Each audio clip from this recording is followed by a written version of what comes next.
यमराज को मृत्यु का देवता माना जाता है। यदि यमराज स्वयं मृत्यु के देवता हैं, तो उन्हों की मृत्यु कैसे संभव है? यह बात हास्यप्रद सी लगती है, परंतु वेद और पुराण में इनकी मृत्यु की एक कथा बताई गई है। इसको बताने से पहले यमराज के बारे में कुछ जान लेना बहुत जरूरी है। यमराज की एक जुड़वा बहन थी जिसे यमुना भी कहा जाता है। यमराज भैंसे की सवारी करते हैं और यमराज की आराधना विभिन्न नामों से की जाती है, जैसे कि यम, धर्मराज, मृत्यु, आतंक, वैवस्वत और काल। चलिए तो अब कथा को आगे बढ़ाते हैं और बताते हैं कि काल पर भी काल कैसे आया। बहुत समय पहले एक श्वेत मुनि थे जो भगवान शिव के परम भक्त थे और गोदावरी नदी के तट पर निवास करते थे। जब उनकी मृत्यु का समय आया तो यमदेव ने उनके प्राण लेने के लिए मृत्युपास को भेजा, लेकिन श्वेत मुनि अभी प्राण नहीं त्यागना चाहते थे, तो उन्होंने महामृत्युंजय मंत्र का जाप करना शुरू कर दिया। महादेव ने अपने भक्त की रक्षा के लिए भैरव बाबा को उनके पास भेजा।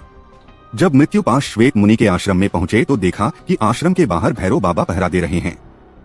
धर्म और दायित्व में बंधे होने के कारण जैसे ही मृत्युपास ने मुनि के प्राण हरने की कोशिश की, तभी भैरव बाबा ने प्रहार करके मृत्युपास को मूर्छित कर दिया। वह जमीन पर गिर पड़ा और उसकी मृत्यु हो गई। यह देखकर यमराज अत्यंत क्रोधित हो गए और स्वयं आकर भैरव बाबा को मृत्युपाश में बांध लिया। फिर श्वेत मुनि के प्राण हरने के लिए उन पर भी में मृत्युपाश डाला, पर श्वेत मुनि ने अपने इष्टदेव महादेव को पुकारा और महादेव ने तुरंत अपने पुत्र कार्तिकेय को भेजा। कार्तिकेय के पहुंचने पर कार्तिकेय और यमदेव के बीच घमासान युद्ध हुआ। कार्तिकेय के सामने यमराज टिक नहीं पाए और कार्तिकेय के प्रहार से जमीन पर गिर गए और उनकी मृत्यु हो गई। भगवान सूर्य को जब यमराज की मृत्यु का समाचार लगा तो वह विचलित हो गए। ध्यान लगाने पर ज्ञात हुआ कि उन्होंने भगवान शिव की इच्छा के विपरीत श्वेत मुनि के प्राण हरने चाहे थे। इस कारण यमराज को भगवान भोलेनाथ के क्रोध को झेलना पड़ा। यमराज सूर्य देव के पुत्र हैं और इस समस्या के समाधान के लिए सूर्य देव भगवान विष्णु के पास गए।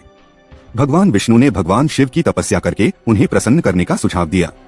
सूर्य देव ने भगवान शिव की घोर तपस्या की, जिससे भोलेनाथ प्रसन्न हो गए और उन्हें दर्शन देकर वरदान मांगने को कहा। तब सूर्य देव ने कहा कि हे महादेव, यमराज की मृत्यु के बाद पृथ्वी पर भारी असंतुलन फैला हुआ है। पृथ्वी पर संतुलन बनाए रखने के लिए यमराज को पुनर्जीवित कर दें। भगवान शिव ने नंदी से यमुना का जल मंगवाकर यमदेव के पार्थिव शरीर पर छिड़का, जिससे वो पुनर्जीवित हो गए। ऐसी ही धार्मिक कथाओं के लिए हमारे चैनल को जरूर सब्सक्राइब करें और कमेंट में हर हर महादेव जरूर लिखें।